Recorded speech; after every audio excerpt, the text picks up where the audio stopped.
Hello, everyone. Before we start, don't forget to like, subscribe, and leave a comment with where you're from and what time it is. That way, YouTube will keep pulling you into stories like this. Now, let the shadows take over. I checked into the Northwind Plaza Hotel in Amarillo, Texas, on the evening of August 19th, 2022. It was a last-minute booking. Tornado damage had torn through the outskirts, and I was there on behalf of the insurance company to assess 3 properties and settle with the owners. I travel a lot for this work. I'm used to the usual rhythms of hotels: the stiff bed, the humming fridge, the dull knock of a late-night room service tray. But Northwind Plaza? That place wasn't normal. From the outside, it looked just like any mid-tier chain. Beige stone siding, 3 stories, big glowing sign above the roundabout entrance. The kind of place business travelers never remember. I checked in at 9:03 p.m. sharp. I know that because I took a photo of the lobby chandelier to text to my buddy Marcus as a joke. It was this god-awful twisted mess of silver wires and red bulbs that looked like Christmas exploded. The front desk guy was weird. Polite, sure, but distant. His name tag read Thomas, and he kept his eyes just slightly to the left of mine the entire interaction, never fully meeting my gaze, like he was trying to look through me. "You're in room 312, he said in this almost sing-songy voice. "Top floor, corner end." I asked about breakfast hours. He said nothing, just smiled and handed me a key card that felt warm to the touch. Not body warm, too warm, like it had been resting under a heat lamp. I didn't think much of it at the time. Figured maybe he was just off his game. Room 312 was fine, a little dated. Cheap framed prints of Texas landscapes, a dark red accent wall, and an old thermostat that clicked when it adjusted. The window faced the highway and some kind of construction pit. The only weird thing? There was no clock. No microwave clock. No alarm clock on the nightstand. Not even the usual blinking blue numbers on the TV. I didn't think it mattered. I had my phone. I took a hot shower, cracked open a room temperature Coke, and fell asleep with a rerun of Law and Order murmuring from the TV. At exactly 4:13 a.m., I woke up to the phone ringing. Not my cell. The room phone. The dusty beige one next to the bed. I didn't even remember seeing it before. Groggy and confused, I picked it up. The voice on the other end was calm. Female. Soft-spoken, but not gentle. "Jesse Rowe?" she asked. "Yeah," I said, sitting up. "It's time for your wake-up call," she said. But I didn't request one. There was a long pause. Then she whispered, "You already did." Click. The line went dead. I looked at the phone. No caller ID. No redial button. Just a blank face. My heart was pounding. Not from fear, yet, just confusion. I looked at my cell. 4:14 a.m. exactly. No missed calls. I tried to go back to sleep, but I couldn't. Something about her voice, something familiar, kept playing in my head. I ended up getting dressed early, heading down to the lobby for coffee. And that's when I realized the layout of the hotel had changed. The lobby wasn't where I remembered it. The elevators weren't across from the breakfast room anymore. They were tucked into a narrow alcove that definitely hadn't been there last night. Even the carpet was different. The night before, it had been beige with brown leaves. Now it was deep red with little black squares. I stopped mid-step and turned a slow circle, trying to make sense of it. A woman in housekeeping uniform was mopping near the stairwell. I asked her if they'd done renovations. She just shook her head slowly and said, "You're early." I said, "Early for what?" She blinked once, then turned and walked through a side door labeled "Staff Only." I didn't see her again. I went to the front desk. A different clerk was there now. Middle-aged guy with heavy bags under his eyes and a polo shirt one size too small. I said, "Hey." Someone from your staff called me at 4:13 this morning. A woman. Said I asked for a wake-up call. He stared at me for a long moment before saying, "Sir, the room phones aren't active. We disconnected them during the remodel." "Remodel?" I said, feeling that knot of tension tighten in my gut. "When was that?" He rubbed his eyes. 3 years ago. I went back to my room. The phone was gone. Not moved, not unplugged. Gone. Just a clean, dustless square where it used to sit. I called Marcus on speaker and told him everything. He joked about me finally snapping from too much hotel coffee. But when I checked my call log just to prove I hadn't hallucinated the time, it was blank. No incoming, no outgoing, no screenshot, no photo of the chandelier either. That did scare me, because I knew I took that photo. That afternoon, I handled my inspections, wrote up my notes, and got dinner at a barbecue joint nearby. By the time I got back to the hotel, the sun was going down. I kept telling myself I'd just had a bad dream, maybe a fever. Maybe I sleepwalked and unplugged the phone. That was all. But when I stepped off the elevator on the 3rd floor, I knew something was wrong again. The hallway was shorter. Literally. It was missing a stretch of hallway that had been there that morning. Room 308 was now directly across from room 312. I tried not to look rattled. I told myself I was imagining things. Maybe I'd just taken a different elevator before. Maybe they were mirror image wings or something. But then I opened the door to my room and found the lights already on. And my bag, which I'd left zipped and on the table, had been opened. Nothing missing. Nothing moved far. Except for one thing. A note was sitting on my pillow. Typed. All caps. One line. "Stop canceling the wake-up call." I swear to God, I nearly left that moment. I started packing, heart racing, sweat slicking my back. That's when the room phone rang again. Except, there wasn't a phone anymore. The ringing was coming from inside the nightstand drawer. I opened it. There it was. Same beige handset. Ringing like it had never disappeared. This time, I didn't answer. It rang 13 times and stopped. I stood there, frozen until my phone buzzed. Text message. No number. Just a gray bubble that said, "If you don't wake up, Jesse, someone else will take your place." I grabbed my keys and bolted downstairs, ready to leave the building entirely. But the front doors were locked. Not stuck. Locked from the outside. And Thomas, the first night clerk, was back at the desk. Except he wasn't moving. Just standing behind the counter, motionless. His eyes were open, but he didn't blink. His chest didn't rise. His fingers were curled tightly around a single keycard. Room 502. I backed away, tried to speak. My voice caught in my throat.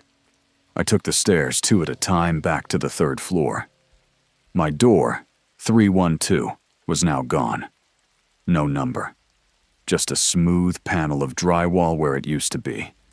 That was 3 nights ago. I haven't left. I don't know if I can. There are no clocks anywhere in the hotel. No windows in the lobby. The front desk never answers. The elevators no longer move. My phone works, but only shows the same time. 4:13 a.m. The wake-up call keeps coming. Sometimes the voice is calm. Sometimes it screams. Sometimes it's my own voice. I don't sleep anymore. I just sit here and wait. And yesterday someone knocked on the wall behind the closet and whispered, "Room 312 is open again, but not for you."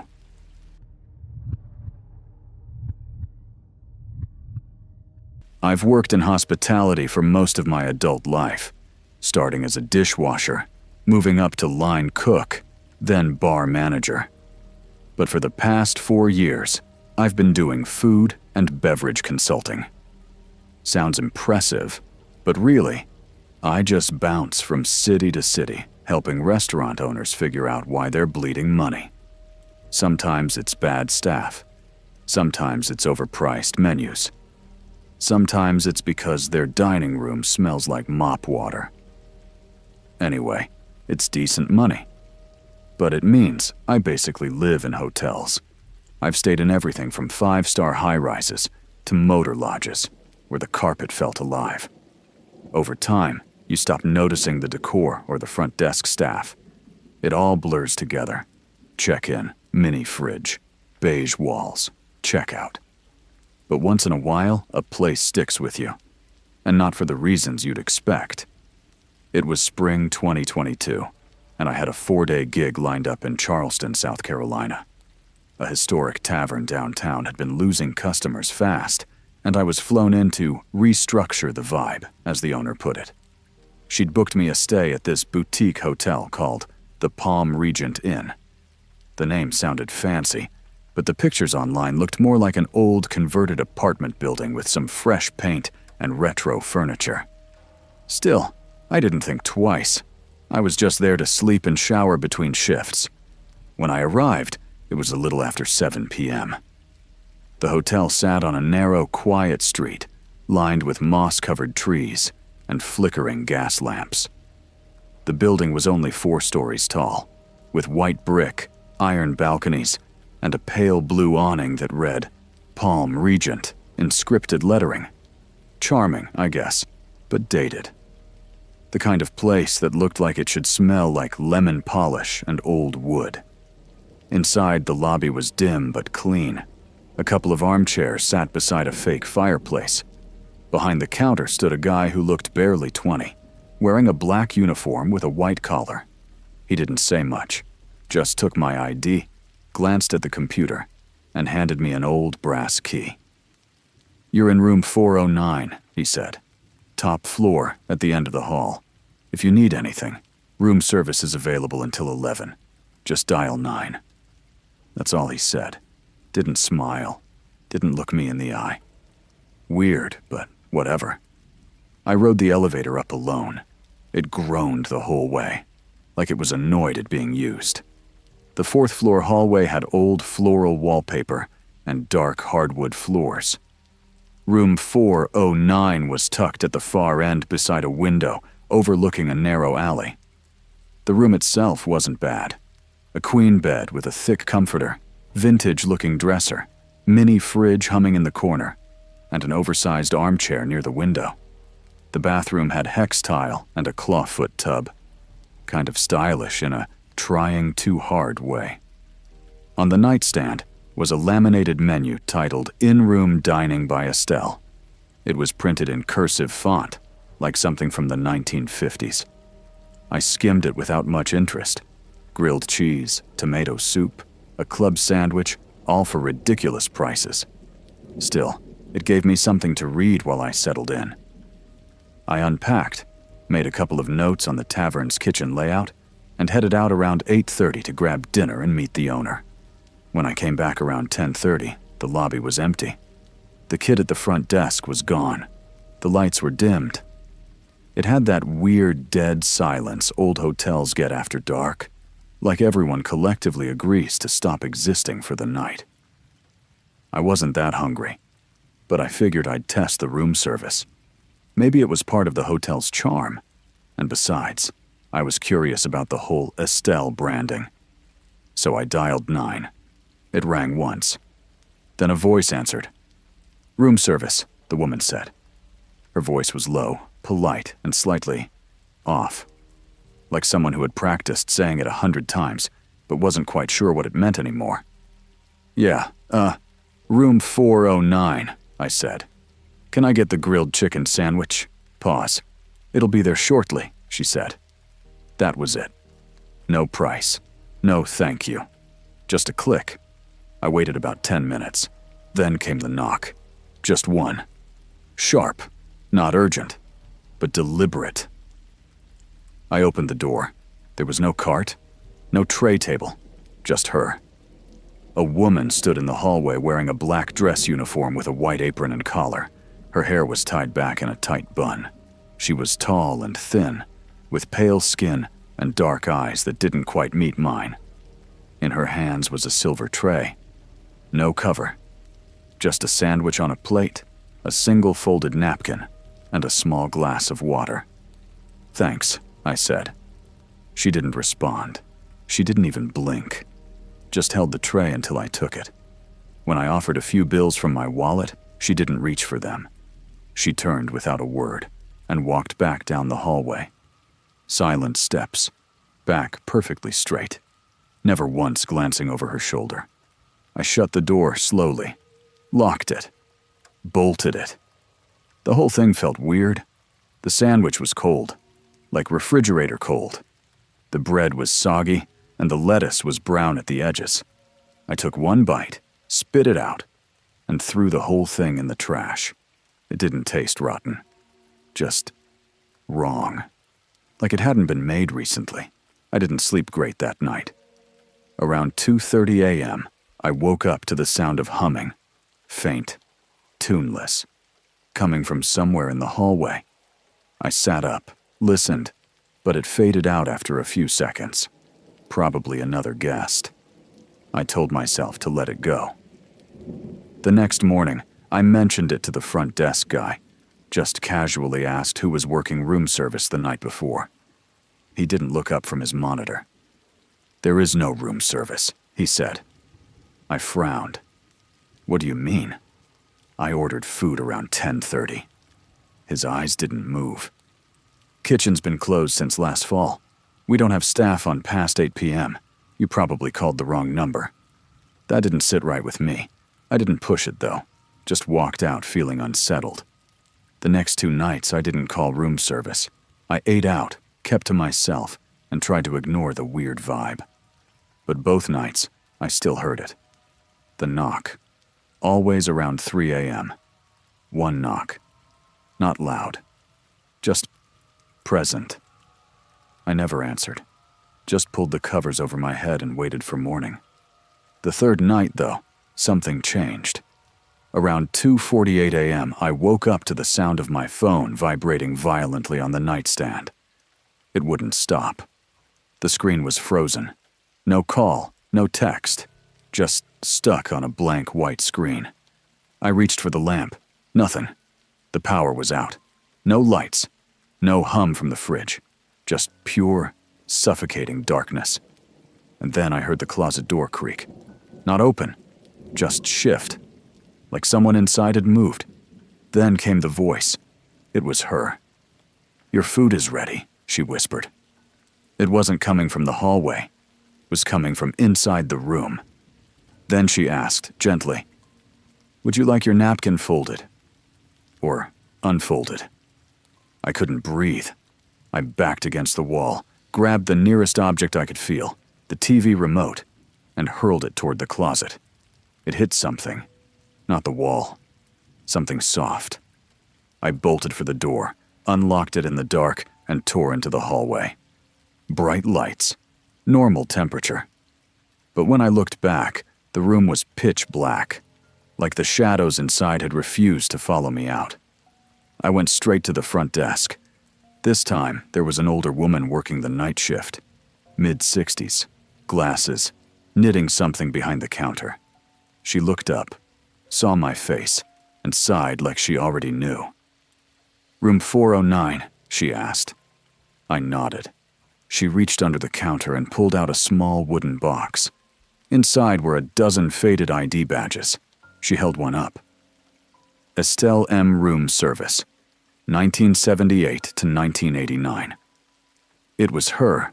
Same face, same uniform. "She's been gone a long time," the woman said. Back then, she was one of our best. Always precise. Always polite. Until that last night. I swallowed hard. "What happened?" She knocked on the wrong door. A guest had anger problems. They say he didn't want the food. No one knows for sure. Her tray was found at the end of the hall the next morning. But she wasn't. I stared at the name tag in her hand. It looked so clean, like it had just been printed yesterday. "She shows up sometimes," the woman said softly. "Only to guests who asked for room service after 10. "Why me?" I asked. "You called her." I didn't stay for the last night. I packed my bag, checked into a Hilton on the other side of town, and left Charleston 2 days early. When I got home, I checked my credit card statement. Nothing unusual, except a charge from Palm Regent Inn for one extra item. It read, "In-room dining, folded napkin service, Estelle, Comped." I deleted the number from my phone, but I still hear her sometimes when I stay in hotels. If I'm alone and it's late and I can't sleep. Just one knock, and a voice asking, "Would you like your napkin folded?" Before we jump into the next story, if you're enjoying these creepy tales, hit that subscribe button. We've got fresh horror chills waiting for you every night.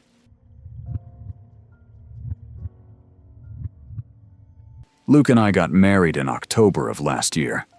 Nothing crazy, just a quiet backyard ceremony under fairy lights, some handwritten vows, a borrowed speaker playing Van Morrison, and an open cooler full of local beer. It wasn't about showing off. We just wanted something real. After everything the last few years had thrown at us, lockdowns, layoffs, his dad's cancer scare, we didn't need a spotlight. Just each other. Luke planned a 3-night honeymoon in Cape May, New Jersey, off-season. Quiet beach town. He said the hotel had clawfoot tubs, no TVs, and fireplaces in every room. A total unplug, he called it. Just us and the sound of the ocean. When we pulled up, I could see why he picked it. The Hawthorne House Inn looked like it had been peeled out of a 19th century painting. Faded seafoam green siding, latticed balconies, tall windows framed by black shutters, ivy climbing the porch columns. Inside, the air smelled like lavender and lemon polish. The front desk was a little antique table with a glass bell. No check-in kiosk, no line. Just a silver-haired woman in a plum cardigan and pearls. Her name tag read, Miriam. And she spoke like she had all the time in the world. She handed Luke an old brass key with a red tassel and said, "Suite 6A, top of the stairs, last on the left. It's our honeymoon suite. I hope it makes a beautiful memory." The way she said memory made my skin pull tight, like the word had too much weight behind it. But I smiled politely and thanked her, because that's what you do. The suite was beautiful. Cream wallpaper with gold vines, a 4-poster bed that groaned with character, a stone fireplace glowing orange behind glass, and an armoire that smelled faintly of cedar. It was cold enough outside that I could see my breath on the balcony, but warm inside. Comfortable, like the room had been expecting us. I joked about the lack of a TV, and Luke said, "Yeah, well, now you have to talk to me instead." That first night was good. Normal. We opened a bottle of red, played cards on the floor, and fell asleep tangled in blankets, listening to the wind outside. The next morning, I got up early. The light was soft, just enough to color the curtains gold. Luke was still asleep, his hand curled beneath the pillow, mouth half open. I wrapped myself in the robe hanging on the back of the bathroom door and wandered toward the armoire, looking for socks. When I opened it, I saw them folded neatly on the second shelf. But on the top shelf, behind a quilt, was something that hadn't been there the night before. A thick, dark red leather-bound album. No dust, no title, just sitting there like it had been gently placed. Curious, I brought it over to the window seat. The first page was blank except for a sentence written in shaky red ink. Honeymoon Memories. Suite 6A.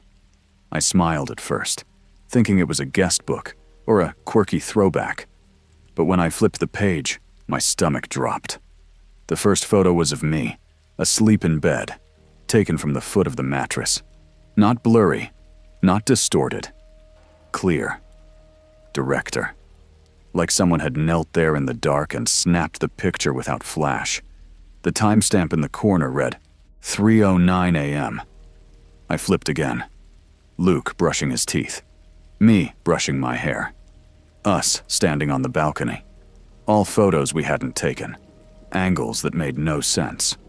One showed us kissing, taken from behind the armoire door, meaning whoever took it had been inside the furniture. I didn't say anything. I just stood up and walked over to the bed. "Luke," I said softly, "you need to see this."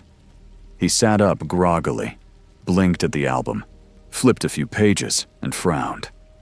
"Where'd you get these?" "The wardrobe," I said. "They weren't there last night." He flipped to a picture of himself, shirtless, asleep with one arm over his eyes. He looked at the timestamp and went quiet. We flipped to the last photo added. It was from the bathroom mirror. I was in the reflection brushing my teeth. Luke was visible in the background, bent over the sink. But there was a third shape in the reflection, standing just inside the cracked bathroom door. Vague, dark, taller than Luke, unmistakably humanoid. We both stared at it for a long time. Neither of us said a word. We went straight downstairs. Miriam was gone. A younger man was behind the desk, early 30s maybe, in a gray turtleneck with a small name tag that just read James. Luke slammed the album down. "Do you know what this is?" James looked at it, blinked, and then he reached for it like it was radioactive. "That shouldn't be in the room," he said. "Guests aren't supposed to touch that." My heart was already pounding. "Who took these pictures? Who was in our room?" James didn't meet our eyes. "Please don't bring this up to Miriam. She gets upset." "What does that mean?" Luke asked, voice rising. "Are you filming guests in their sleep?" James just said, "It's better if you don't look at the last page." Luke opened the album. The final photo hadn't been there before. It was us, sleeping. Same position, same lighting.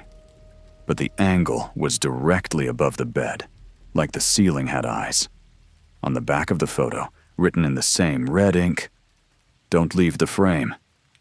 We left immediately, packed everything, said nothing to Miriam.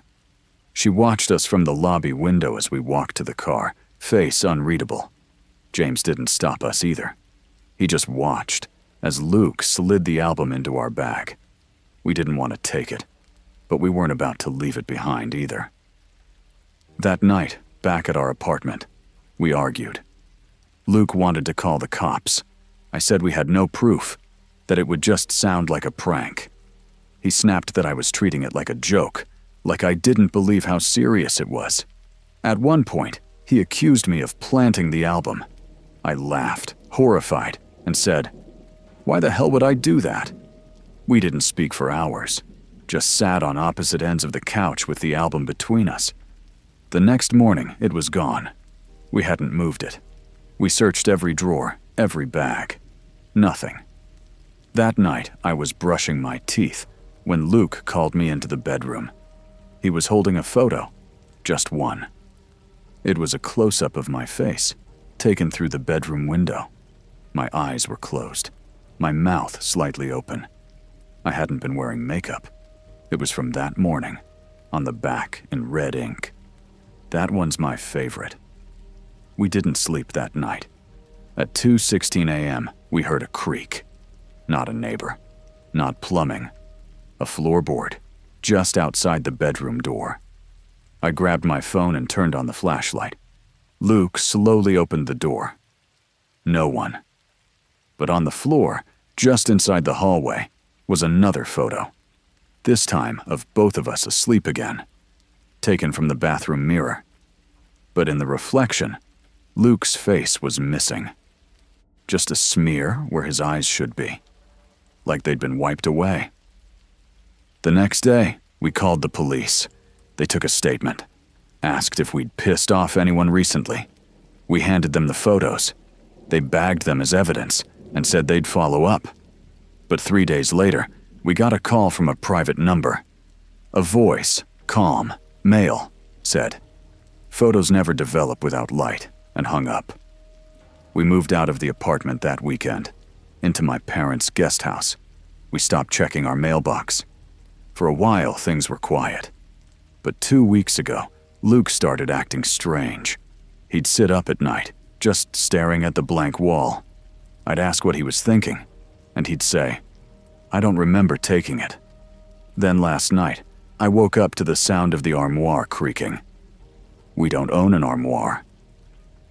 I went into the guest bedroom, turned on the light, and found Luke standing in the closet, holding something behind his back. It was the album. The one we burned. No scorch marks, no smell, just perfect. He handed it to me. I opened it. The first page said, "Final edits, honeymoon suite." The photos were different now. They weren't just candid snapshots. They were arranged, staged, lit like a gallery show. The last page showed Luke and I standing in the hallway of the Hawthorne House Inn, completely still. But the photo was dated tomorrow. I flipped it over. One sentence in red. "Now smile for her." I turned to ask Luke what it meant, but he was gone. Just gone.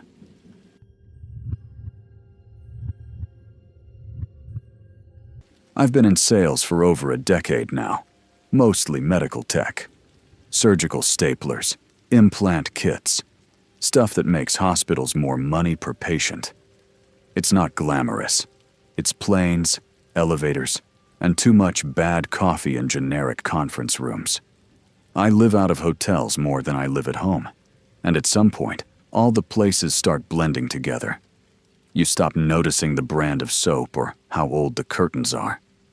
You wake up not quite sure where you are, and it doesn't really matter. You check out, move on, and do it again. In May 2022, I was in New Orleans for a trade show at the convention center. I'd been booked at a mid-tier chain near the quarter, the kind with free breakfast and decent Wi-Fi. But when I showed up late, after dinner with a surgeon who wouldn't shut up about golf, they'd lost my reservation.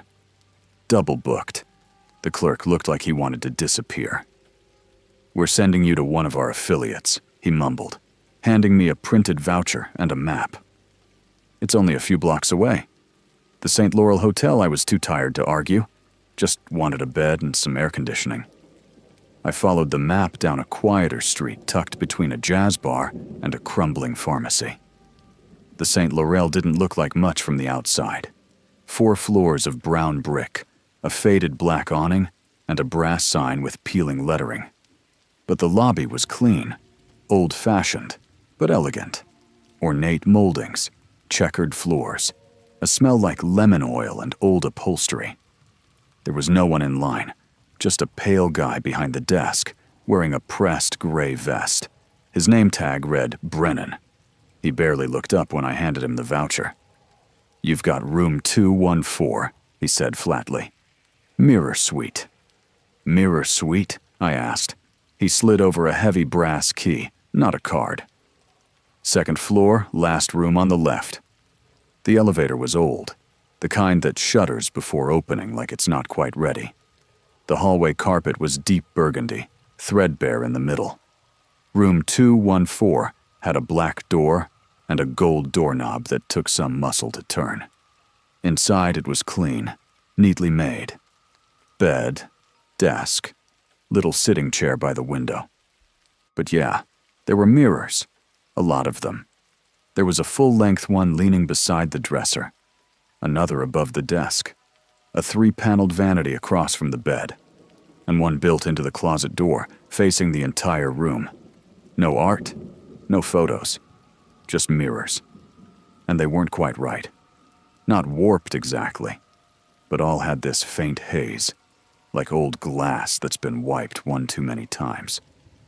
I caught my reflection in the vanity as I set down my bag, and something about it felt off. There was a split-second delay, like the movement of my arms lagged behind slightly. I waved once to check. It caught up, but not instantly. Probably old glass, I told myself, or bad lighting. The overhead fixture was dim, casting yellow shadows on the walls. I showered, ate a protein bar I found at the bottom of my bag, and sat on the bed, flipping through email. The mirror across from me reflected everything in this slow, almost sleepy way. At 11:43 p.m., I turned out the light and fell asleep. I woke up at 3:12 a.m., dead still. No dream, no noise. Just fully awake, eyes wide, heart already beating hard like something had just been in the room and left. I stared at the ceiling, then rolled over and locked eyes with myself. The mirror on the vanity was visible in the moonlight, but what I saw wasn't right. My reflection was awake, staring at me, but it wasn't moving. I blinked. Nothing. Then, after maybe 2 full seconds, it blinked too. Late, as if it had just remembered it was supposed to. I sat up slowly. The reflection didn't move, still lying there, head on the pillow, just watching. I reached for the lamp.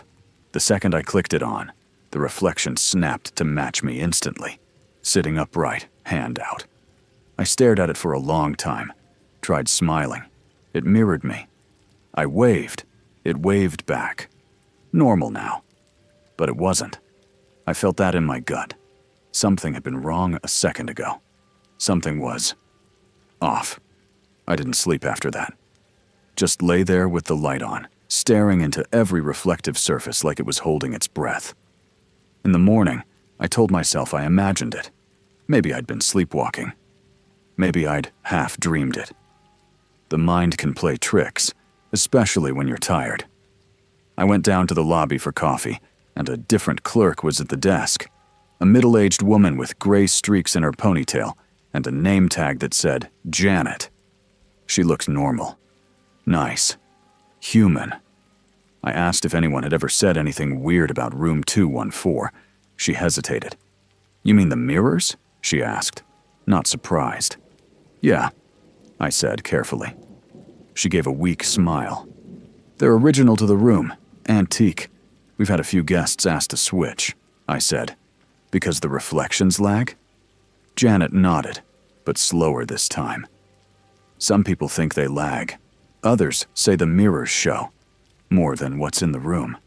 I stared at her. "More?" She lowered her voice. "They used to call it the mirror suite, back in the 30s. Rumor was someone checked in, stayed 3 nights, and when the maid came to clean, the bed was made. But there were handprints on the inside of the glass, full palms. No one ever found out who left them."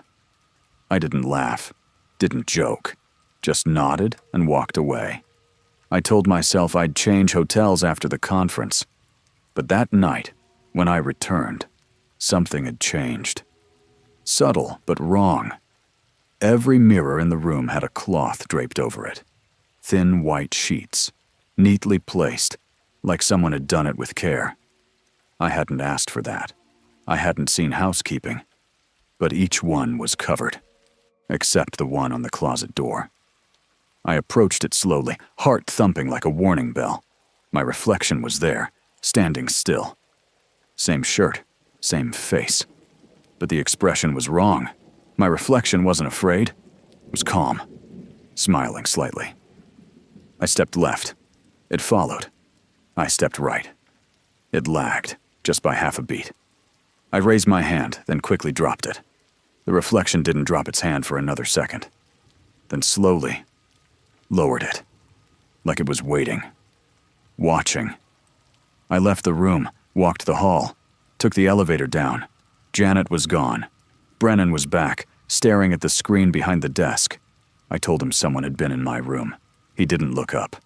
"Your room?" he asked flatly. 214. Someone covered the mirrors. All but one. He finally met my eyes. "The mirror that's uncovered. Was it the closet?" "Yeah." He nodded once, like he'd been expecting that. I asked, "Why does that one stay uncovered?" He said, "That one doesn't like to be covered." I blinked. "What the hell does that mean?" He looked back at his monitor and said, "Some reflections are just more independent than others." I went back upstairs. The sheets had been removed. Now every mirror was visible again. And this time, every reflection was wrong. The angles didn't match. The lighting was off. My reflection in the vanity looked like the bulb above the sink was flickering, but in reality, it wasn't. In the full-length mirror, I stood at the wrong angle, like someone had taken a photo of me earlier and pasted it into the frame. And in the closet door, my reflection smiled before I did. That was when I knew I had to leave. I packed my things in under 2 minutes. Didn't care about checkout. Didn't care about the voucher. I grabbed my case, opened the door, and there was a man standing in the hallway. Not a guest, not a staff member. He looked exactly like me. Same jacket, same case, same shoes. But he wasn't holding anything. He was standing still and smiling. I backed into the room, slammed the door, locked it. Every mirror in the room now reflected him, just standing there, outside the door. Not me, him. I turned away, heart thundering, dialed my phone, tried calling the front desk. No dial tone, no signal. Then the mirror by the bed cracked. Not shattered, cracked. A long, slow line down the middle, then another across the side, like pressure was building inside it. I ran for the hallway again. He was gone. I left the hotel that night, didn't check out, didn't leave a note, just walked until I found a bar still open, and sat there until the sun came up. Since then, I don't stay in rooms with mirrors. I request that they be covered or removed. I've slept in motels where the only reflection was the microwave door, and that was enough. But here's the part that keeps me up. 2 weeks later, I opened my phone's camera to take a picture of a menu, and I saw it again. In the black screen, before the lens opened, for just a second, I saw a reflection of me, smiling too soon and blinking too late.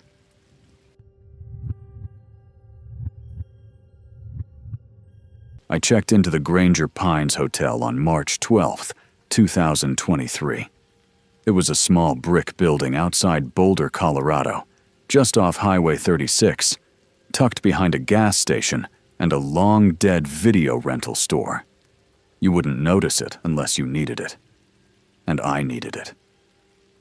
I was in town for a short aerial survey job, real estate mapping for a developer who wanted to build a housing tract in an area nobody had touched since the late 80s. They were worried about topographic inconsistencies, magnetic shifts, drainage issues. My job was simple. Fly the drones, capture data, move on. Granger Pines wasn't the worst I'd seen. About 18 rooms, 2 stories, all exterior-facing doors with a covered walkway on the second floor. The kind of place that still used brass keys instead of keycards, and hadn't updated the paint since the Clinton era. The sign buzzed a little when I parked under it. The vacancy light flickered, red against the early spring dusk. One other car was in the lot, a faded silver Chevy with one window taped over. The lobby smelled like heating oil and lemon cleaner. Inside was a tall woman, probably mid to late 50s, with a neat haircut and eyes that felt too wide behind her glasses. She wore a vest embroidered with the hotel's name and a small plastic name tag that read, Karen. She greeted me with a smile that didn't quite reach her eyes. When I gave her my name, she flipped a thin, leather-bound guest book toward me. "You're in room 108, she said, sliding a brass key across the counter. The tag clinked softly on the desk. "Quiet end of the hall. You'll sleep fine." I nodded. "Full place?" Her smile didn't move. "Not really. Just a few guests. Weather keeps people from lingering." It was dry outside. Clear sky, light breeze. I didn't say anything. Just signed the ledger and headed for my room. Room 108 was plain. A queen bed, 2 mismatched lamps, a yellow-tiled bathroom with an exhaust fan that rattled like it was chewing gravel. There was a tiny box TV bolted to a swing arm in the corner, though I never turned it on. What caught my attention was the ceiling. It was unusually low, barely 8 feet, enough that the steps from upstairs echoed more than they should have. That first night, around 2:20 a.m., I woke up to footsteps above me, not scurrying or random creaks, steps, deliberate, even paced. Someone pacing from wall to wall, then pausing, then turning and walking back. I lay in bed, staring up, counting them. 16 steps. Pause. 16 back. I listened for almost 20 minutes, too weirded out to fall asleep. Eventually, it stopped. The next morning, I mentioned it to Karen while grabbing a coffee in the lobby. Sounded like someone was walking above me for a while. Just wondered if that's another guest. Her face didn't change. Second floor's closed. I blinked. Closed? Hasn't been rented in months. Plumbing issues, she said. Then added, without me asking. The wind sometimes pushes the floors. Sounds like movement. Old building. I nodded. Though something in her tone, it was like she was reciting it. Like she'd said it a dozen times before. Still, I shrugged it off. Weird buildings make weird noises. I'd stayed in worse. The job site wasn't far, about 6 miles west into the foothills. I ran a series of drone scans through the morning and reviewed the data over lunch. No signal anomalies. Everything normal. But I couldn't stop thinking about those footsteps. It wasn't the sound itself. It was how precise it had been. Like someone pacing during a phone call. Like they were rehearsing. That night, I fell asleep with my phone in my hand and a podcast playing low. At 2:18 a.m., the audio glitched. Just a little static, then silence. Then the footsteps started again. Same as before. 16 steps. Pause. 16 steps back. I sat up and turned on the lamp. The noise didn't stop. If anything, it got more confident. Like whoever was doing it knew I was listening. I pulled on a hoodie, stepped into the hallway, and looked up toward the second-floor landing. No lights, but the elevator at the center of the corridor was open. Just sitting there. Door wide, empty. No one in it. I walked toward it slowly, heartbeat drumming in my ears. Pressed the button. Nothing happened. I stepped in. The panel was dark, except for one faint red circle. Button 2. It wasn't lit, like it had been pressed, but glowing from inside, as if someone had just ridden it. I backed out of the elevator and took the stairs instead. The stairwell smelled different, cooler, older. The kind of smell you get in buildings that haven't been opened in a long time. At the top of the stairs, the hallway stretched left and right, identical to the first floor. But it was dark. The overhead fluorescents buzzed, flickering every few seconds. Most of the room doors were closed. One, however, stood slightly open. Room 212. The light inside was on. I could see it spilling onto the carpet. I don't know why I walked toward it. Maybe I thought someone had broken in. Maybe I was just too tired to be afraid. But what I saw made my blood freeze. Inside, on the bed, sat a man. He had his back to me. Same build as me. Same hoodie. Same posture. He was staring at the TV, but it wasn't on. Just a black screen. His reflection sat still in the glass, not blinking. I opened my mouth to speak, but before I could, the hallway lights flickered. And when they came back, the door was shut. No slam, no footsteps, just closed. The number plate was gone. I ran back to my room and locked the door. Slept with the lights on. Barely slept at all. Next morning, Karen greeted me like nothing happened. I said I wanted to switch rooms. She looked at the key in my hand and said, "You're already in 212. "No, I'm in 108. She turned the guest book toward me. My signature was there. Mark Devlin, room 212, 3-night stay. The date beside it? March 4th, 8 days earlier. I stared at it, confused. That's not right. I only got here yesterday. She blinked slowly. "Sir, you've been here over a week. We were starting to wonder if you wanted to extend your stay." I left the lobby without another word and went back to the room. I checked my phone. The call logs were blank. Photos from the drone site were gone. Emails deleted. My settings were all reset, like I'd just factory wiped it. I grabbed my laptop. The files were still there, but the folder was labeled Granger Pines. February 2023. I hadn't created that folder. That night, I didn't sleep. At exactly 2:20 a.m., there was a knock at my door. 3 soft taps. Then silence. I opened it. No one was there. But across the hall, the door to room 206 was open now. The same man, my build, my hoodie, stood just inside. He turned toward me. We locked eyes. He smiled. And then, slowly, he stepped backward into the dark. The door closed. When I looked down at my key, it had changed. Brass tag, 206. I haven't left since. Not really. They say Granger Pines shut down in 2004 after a fire on the 2nd floor. But I've got the receipts. I've got the key. I've got the guest book. And every night at 2:20 a.m., I hear myself pacing above the room I used to be in. Waiting. Watching. Practicing how to walk like I used to.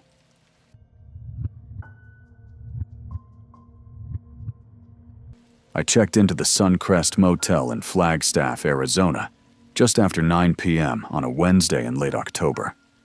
It wasn't supposed to be the place I stayed. My original reservation was at a Courtyard Marriott, 2 exits farther down Interstate 40. But a rock slide had shut down that stretch of road without warning, and my GPS rerouted me through back roads and side streets that seemed like they hadn't been repaved since the 90s. By the time I found my way back into the city, the Marriott had already given my room away, and the clerk behind the desk didn't seem particularly sorry about it.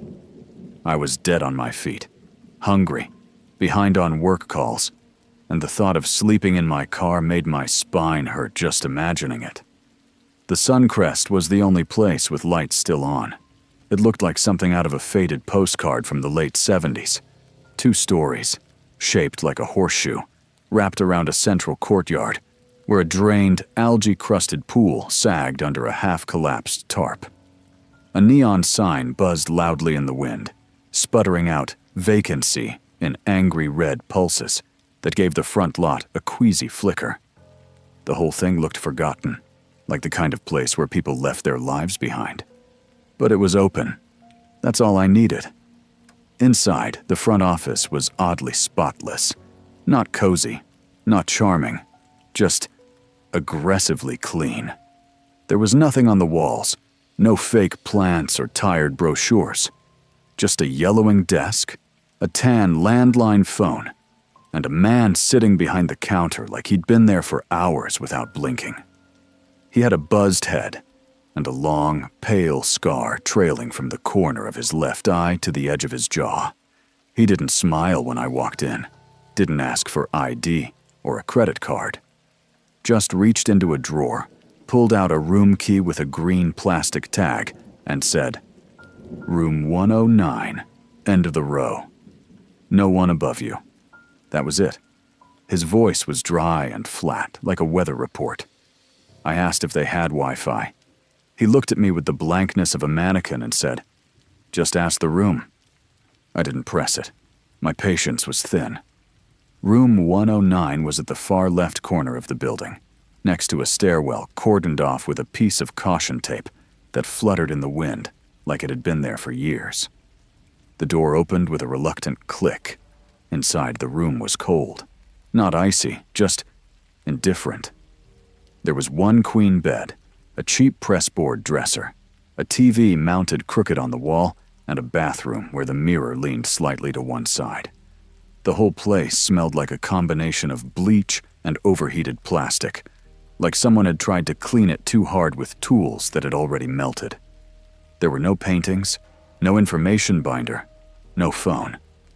The thermostat on the wall had a little red slider and no numbers, just blue on one side and red on the other. I couldn't tell if it was on. I took a lukewarm shower, ate a protein bar that had been in my glove box too long, and collapsed on the bed, fully clothed. I checked my phone. 9:43 p.m. No service, no Wi-Fi networks. Fine. I'd sync everything in the morning.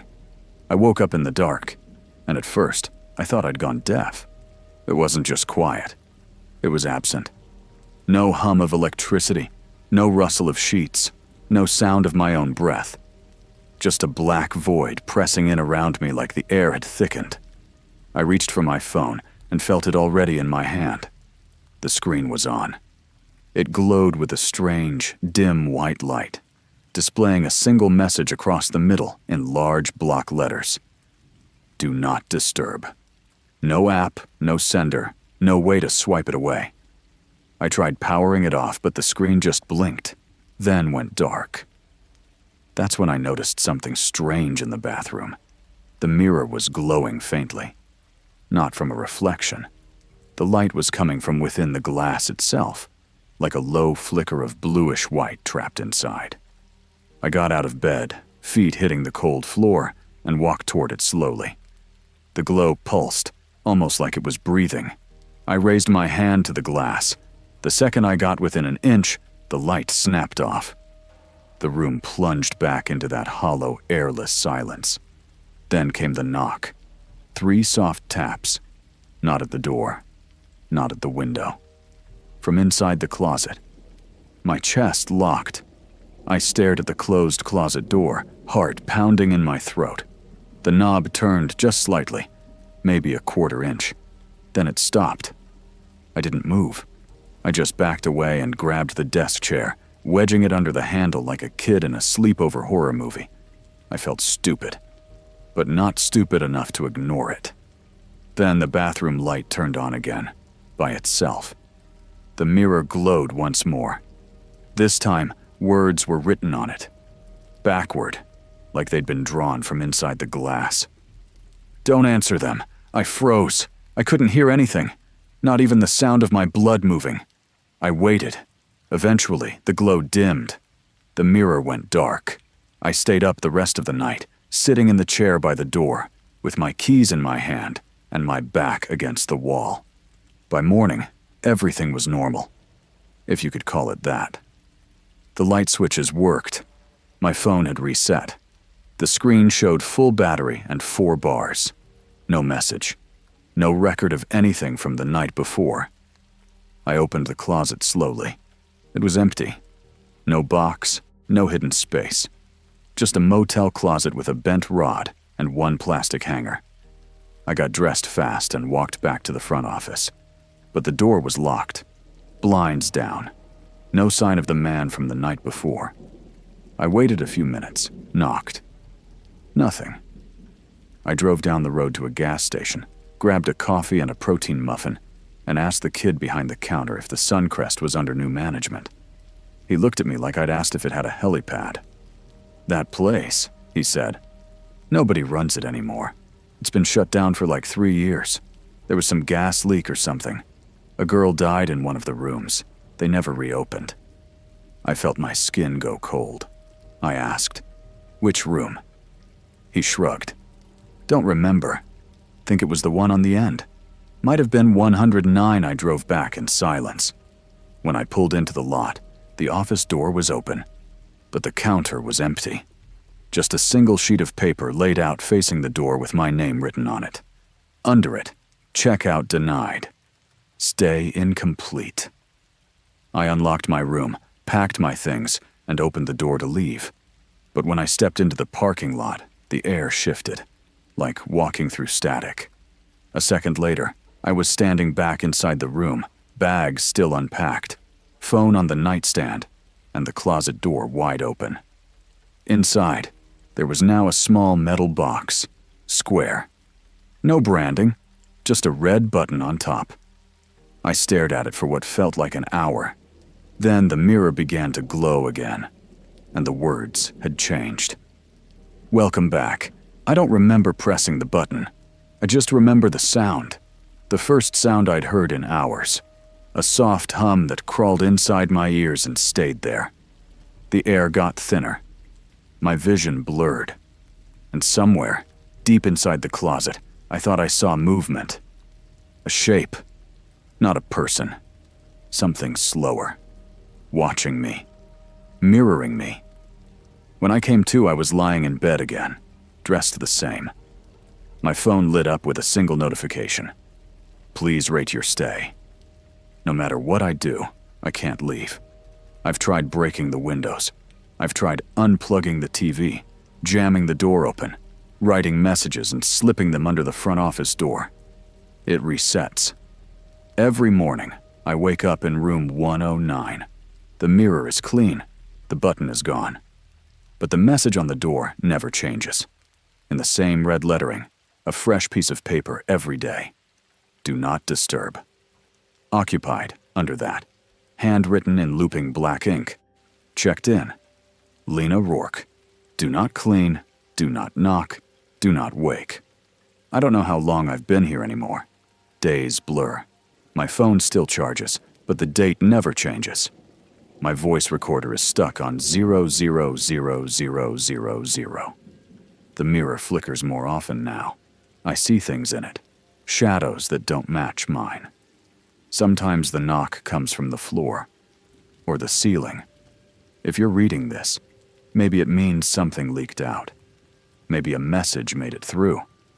If you're driving through Flagstaff and you see a rust-colored motel with a dead pool and a vacancy sign still blinking, keep driving. I don't care how tired you are. I don't care if every other hotel is booked. Just don't stop. Because the door at the end of the row is still accepting guests, and they don't let you leave until you stop answering.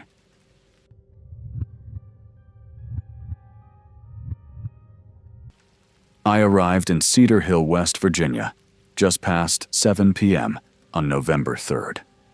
The town barely existed on the map.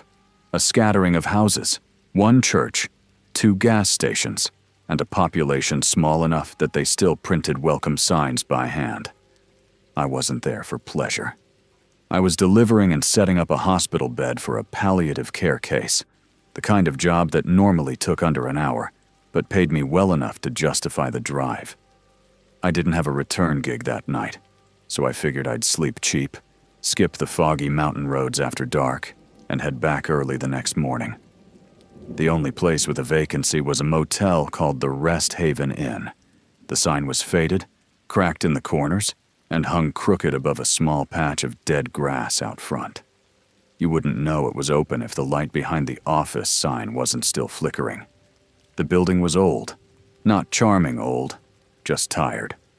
Yellow paint peeling off vinyl siding. 2 stories. A vending machine that hummed like a dying engine. There was a white Dodge van out front with its windows rolled down, even though it was freezing. Inside the office, an old man sat behind a tall, battered desk surrounded by dozens of clocks. Wall clocks, desk clocks, even a grandfather clock in the corner that ticked so loudly I could feel it in my chest. The man didn't stand when I walked in. He just looked up slowly, as if he'd been expecting me. "One night?" he asked. I nodded. He handed me a brass key. Room 6. No ID, no paperwork. Just slid it toward me like he already knew the answer. "You'll want to keep the curtains closed," he said, almost as an afterthought. His voice sounded dry, like someone who hadn't used it much lately. Room 6 was near the back. I parked beside the white van, which was still running, though no one was in it. The motel door stuck a little when I opened it, and I had to shoulder it open fully. Inside, it was warmer than I expected. The heater was already on. The bed was made, perfectly. There was a small end table, a cracked mirror over the dresser, and thick gray curtains pulled halfway across the window. Everything smelled like old paper and lemon cleaner. I dropped my bag, took a quick shower, and lay down with the TV muted, just staring at the ceiling. I was tired, but I couldn't shake the feeling that the air in the room was too still, like the place was waiting for something. I was almost asleep when I heard the voice, faint, behind the wall. A whisper. "Caleb." I sat up instantly. My heart jerked into my throat. The voice wasn't random. It wasn't imagined. It was my name, clear and soft, said exactly how my wife used to say it. Light, rising at the end like a question. But my wife, Megan, had been gone almost 2 years. I told myself it was a dream. I rolled over, covered my head, and squeezed my eyes shut. No more sounds came. But the next morning, I found something that made my stomach twist. On the inside of the closet door, someone had drawn a calendar, handwritten in pen. The entire month of November was filled in, but only one date was circled, November 4th. Today. And under it, scrawled in shaky, uneven letters, "Your turn." I stepped back, closed the closet, grabbed my bag, and headed straight to the front office. The old man was gone. The clocks were still ticking. But now, every single one of them read the exact same time. 8:32 a.m. I waited. No one came. I rang the bell. Nothing.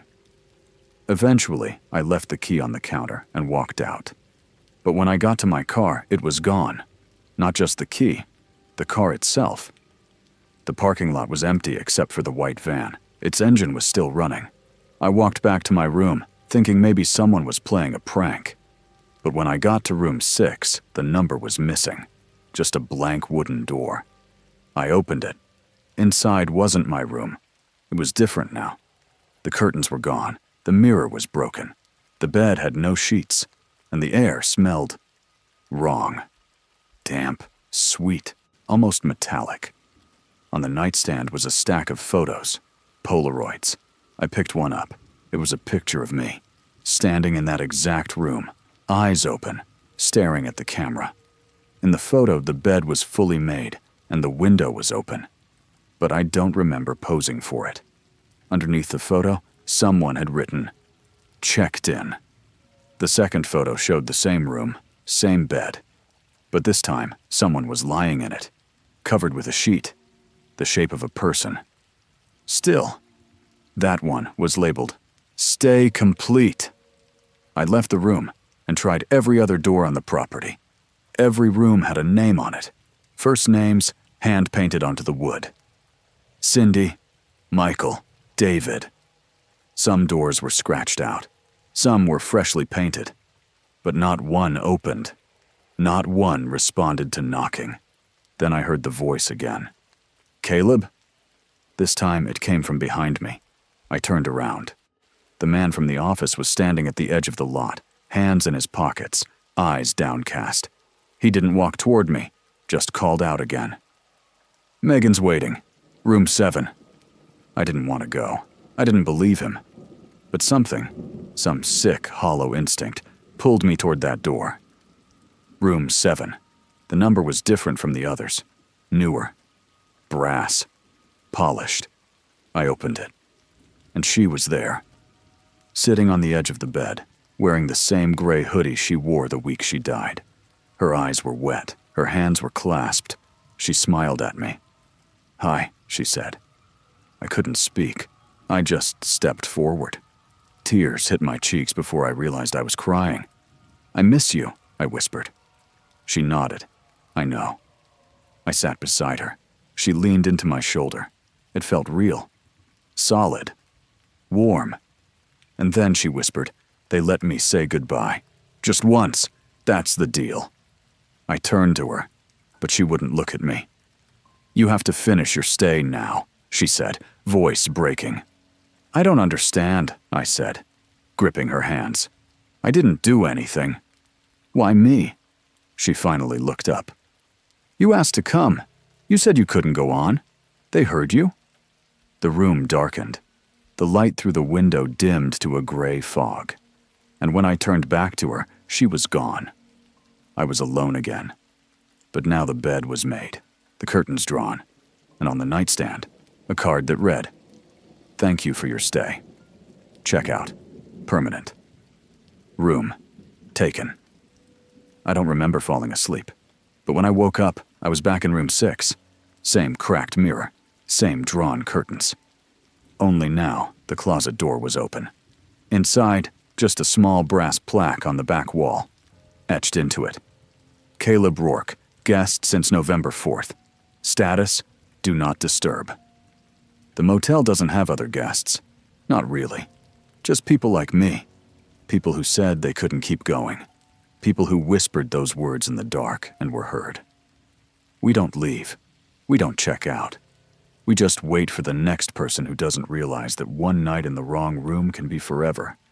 And when you see a motel off the road with no cars in the lot, but the light's still on, keep driving. Because grief opens doors. And this place always has room for one more.